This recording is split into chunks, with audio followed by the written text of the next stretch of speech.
Right now is an incredibly wonderful, amazing time to live if you want to teach your kids how to communicate and how to tell the truth. Because right now in the political world and online, there is so much confusion, poor communication, dishonesty, that the examples of what not to be are endless. It's amazing. My name is Fred Ray Lybrand, and I'm a educator, father of five. We homeschooled from birth to college, and I want to talk to you about communication.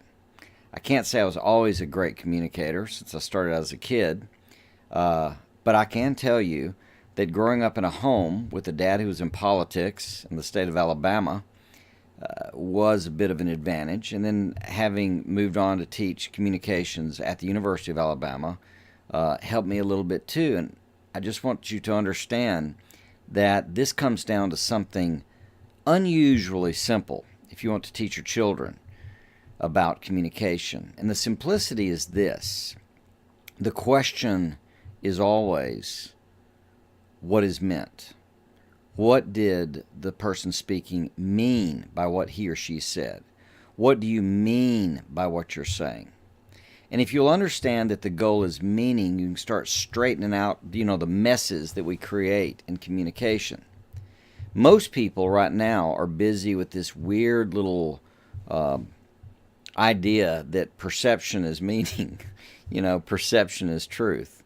No, perception is perception. And if perception is truth, then misperception is truth. In other words, there's got to be something outside of the conversation than just your silly opinion or their silly opinion.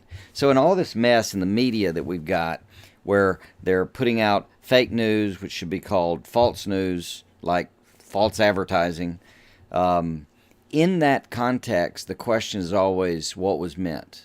What did he mean? What did she mean? What do I mean? And then you work with words to convey meaning. Words are a bridge, and you can't play around with them because they mean structurally what they mean. But the issue is always the meaning. And so trying to ask a question like, what does he mean? What does she mean? What do you mean? That's going to be the game that makes the difference.